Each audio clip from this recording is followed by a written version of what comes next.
Well, I'm excited in this episode to have with me Nils Smith. How you doing, Nils? Good. Thanks for having me on. Well, we go back to my Mosaic days. You used to be in Texas, but you're now Yep. in New York, have Yes, been for sir. many, many years. And I'm excited to learn from you today. You are a social media maven. You are if I remember right, you are in charge of innovation for the Dunham Company. Yep. Talk about some of what you do, kind of on the edge, exploring what the church should know Yeah. that you're maybe already aware of.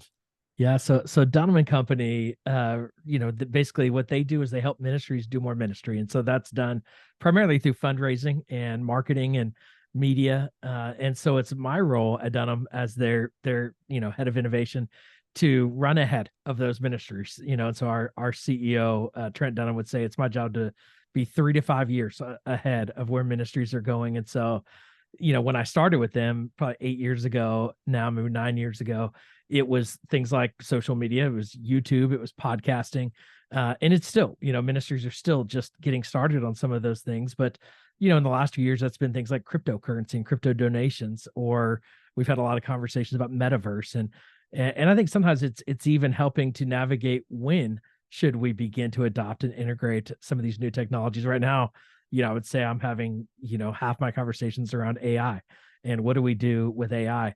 And so it's, I think we're always applying, and my background has been pastoral ministry. So it's kind of through that filter of, biblical ministry. What does that look like? And then how do we align these technologies to accomplish our ministry goals rather than just adopting AI? Because we hear a lot about AI. There's got to be a real reason to use these new technologies, like just like Facebook. When we got on Facebook early days at Community Bible Church, it was like, why should we be on Facebook or social media? There had to be a core reason. It wasn't just because Facebook was trending. Right. Well, maybe let's just start with AI. What are Yeah, some of the ways you've seen churches using it well? I'm sure there are some churches that are trying to avoid it completely or will sure. avoid it. But what are some of the positive ways you've seen this technology being used? Yeah, and I think one of the things that's been interesting about AI in comparison to social media is I felt like early days of social media, I was having, and I say having to, I was really pushing churches into social media and they were very resistant. What I'm experiencing today, especially post pandemic, is so many churches that were like, okay, we had to play catch up on social media. I don't want to have to play catch up with AI. And in some ways, I think they're being maybe over aggressive, and they're maybe even over aggressive with things like the metaverse. AI is actually something we've all been using. We just didn't necessarily realize we used it. Chat GPT brought it to the forefront of how to use it. And I think some churches are doing some interesting things. I think probably the two primary uses that I'm seeing is one, just Chat GPT, or Bard is Google's version of Chat GPT, and some churches using it to basically help them even with like sermon prep and research and things where just like Google really brought a search to the internet. Chat GPT takes search to another level. And it's not necessarily search. It will actually go and like right now you search on Google and then you got to filter through all the responses. Well, it basically does that for you. So I think using some of this kind of language driven, AI systems is pretty cool. I think the other tool that I don't see being used a whole lot yet, but I see a lot of experimentation happening, and I think it's going to be pretty interesting, especially with the globalization of many churches that have gone online, is language translation. And language translation can actually happen so rapidly now, and the Mm, accuracy, thanks to AI, is really good. So when we think about our church and the gospel going to the ends of the earth, AI is a great tool to help us mm, get there. The practical tool, as I'm a social media guy that I'm actually seeing used very well. There's a tool called Opus Pro, and there's some other tools like it. But basically, what it does is it takes your long form video content and creates shorts. And so, like mm. Instagram Reels or TikToks, and you can literally plug in your sermon, and it will find what it believes to be, using AI, the best clips from your sermon to be able to post to TikTok and Instagram and Facebook, and so that, and YouTube Shorts. And so that tool, I think, has maybe been one of the most, it's one of the things that happens is churches like Elevation Church that have a staff of 20 video people that can edit all these videos. People say, I wish I could do that. And the truth is you couldn't, because it just took a lot of manpower. Well, now with AI, you can literally in a matter of seconds create a lot of things that a year ago would have taken a team of 2 or 3 full-time people to do. Wow, And that's so amazing. it's moving fast. And I think that the tangible uses are becoming more and more relevant. And then there's new opportunities popping up every day. Well, and I've used it to help me find some good quotes, and then I Yeah. always double check, make sure that they're Yep. attributing the quote to the right person there on Yeah. Chat GPT. But thank you for that. I follow you online. I think you give incredibly helpful, practical advice. What are some of the things you're sharing with church leaders when it comes to social media that maybe most folks are still missing? Yeah, the platform that I'm really pushing a lot of churches towards, and I think it really emerged, and it's not like it's anything new, but it's YouTube during the pandemic. And I think what we found is a lot of churches were live streaming to Facebook, but Facebook, even as people were paying attention to watch time, people were watching for like 30 seconds without Yeah. audio, and it wasn't real engagement that was happening, because in many ways the behavior of what people do on Facebook isn't natural to that, where YouTube is a platform that everyone uses. And I think that's one of the things that's fascinating is my parents watch YouTube videos, and my Yeah. kids watch YouTube videos, and I watch YouTube videos, and we do it on different devices. But I think what's also interesting about the progression of YouTube is it started as basically a website, and then it moved to a mobile app, and now the fastest growing place that people are engaging with YouTube is televisions. And so as Interesting. we think about where people are consuming our church sermon content in particular, it's televisions where you're going to have the best user experience for long form content, and where you're going to, I think, have their attention in an undivided way. So YouTube has become such a great platform for sermon distribution, but then YouTube is a lot more than that, with as they're prioritizing shorts, as they're copying TikTok, and they've got a community feature which kind of integrates like a Twitter type of feed or a Facebook feed. And so YouTube has a lot of functionality and community development opportunities that I think a lot of churches are missing. And I think it's also with the platform that's going to stick around. We've seen MySpace come and go. We've seen Facebook rise and kind of dwindle a little bit. And Instagram is hot right now, or TikTok is really hot, but still they're kind of niche platforms where, I think a lot of churches use Facebook groups. But the problem is if you encourage a 20-year-old to get on a Facebook group, they're like, you're irrelevant. I'm not getting on Facebook. Or if you ask a 50-year-old to watch us on TikTok, that the no chance they're going to do that. And so there are niche platforms. I think churches should probably use TikTok and should probably have some kind of presence on Facebook, but I think YouTube is that platform that's really has the most attention. The average American spending over an hour a day on YouTube. Wow. And it's also just it's multi-generational, that Mm. everyone is using YouTube and beginning to develop habits of here's how I consume YouTube videos. So it's the platform that I think churches need to be prioritizing. And so that's where I feel like I'm pushing people to prioritize in their social media engagement, where I think a lot of them are kind of stuck on Instagram, which I think Mhm. is a good platform, but I just, their algorithms change it all so many times that Yeah. you can't, I think it's just not as reliable. I still, even with social media, I think we have to have wisdom in not being dependent on that. Google will be, or YouTube, which is owned by Google, will be one of our greatest evangelists for our churches, getting our content out there, using their algorithms to reach people. But they can also shut down our channel, and there's no like support phone number to call to get it back up. I mean, there are lots of issues, but I think we've got to lean in, play by their rules, and reach. I think there's a lot of opportunity to reach a lot of people, and for YouTube to be a front door for our churches. So that's the priority that I've been pushing churches to right now.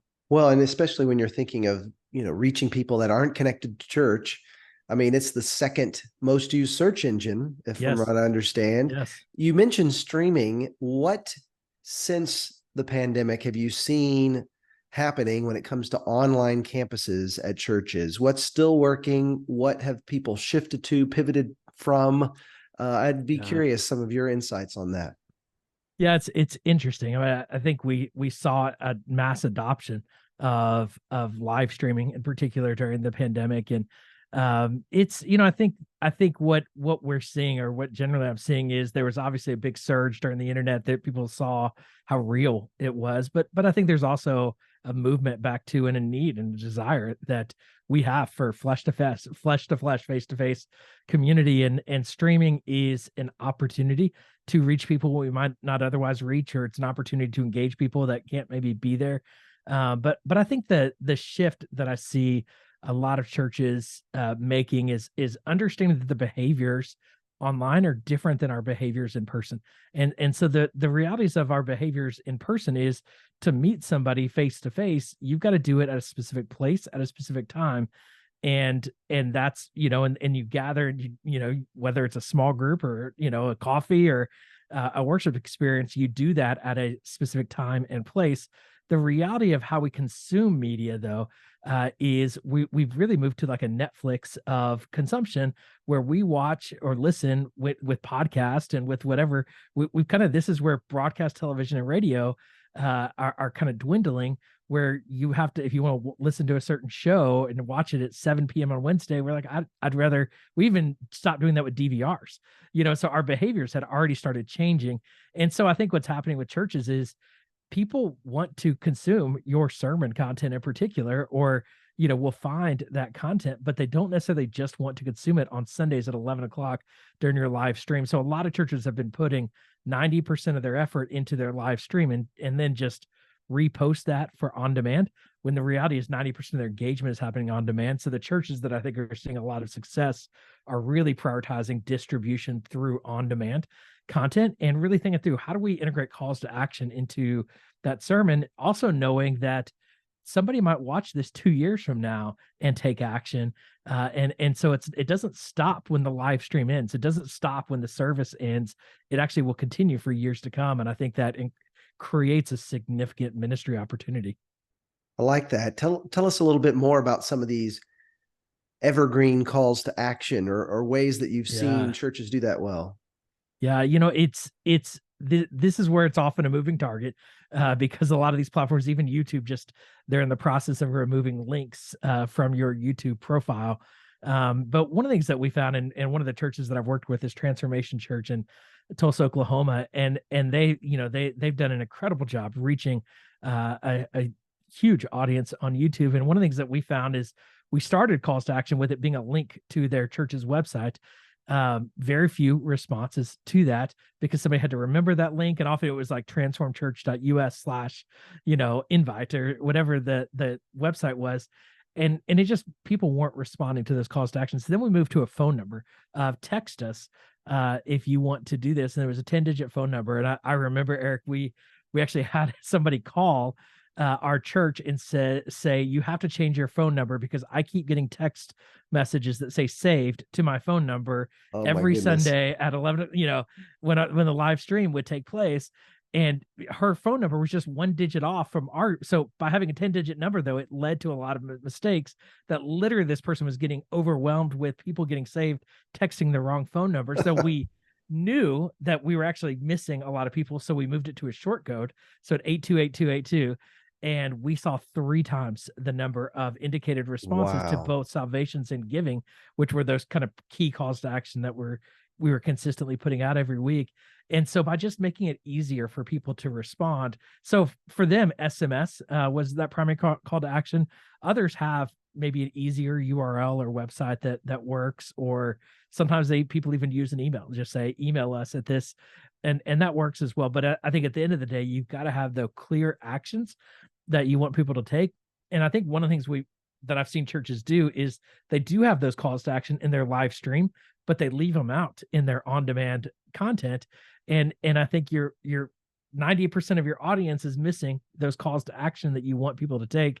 And so that's where I think integrating that into, and this is where I think podcasting and YouTube on demand are those 2 primary platforms for especially sermon distribution.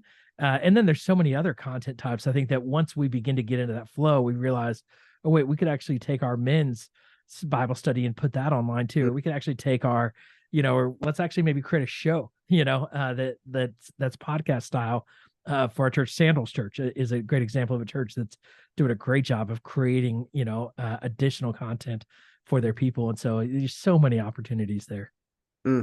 Well, your website is nilssmith.com, smith.com. You are a consultant, you're a speaker, you are, absolutely incredibly helpful just following you online. Are there ways that people can get involved or even learning from you? Maybe they're a pastor or church leader with a social media team. I know you do some training in that. Talk to us about some ways people can learn from you, Nils. Yeah, so I mean, at the end of the day, if you go to the website or just Google me online, you'll find my different social handles, and I'm very active. I'm in my DM, so I love to just help and connect with as many church leaders as possible in any way that I can. I also have a podcast called Social Media Church.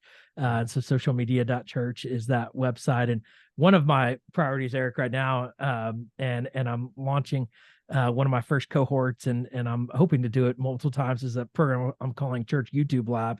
And so that's churchyoutubelab.com. And yeah, and that's, we're just helping churches, we're taking 10 churches at a time and deep diving into how to optimize their YouTube channels. But just at the end of the day, though, I just I love the church. I love just helping church leaders, and grateful for opportunities like this to be able to share from my various learning opportunities. Well, I love what you're doing. Again, thanks for mentoring me from afar I follow you on Instagram, and it's just great to see you again. Thank you so much for the ways you're helping advance the kingdom. Keep up the great work. Thank you so much.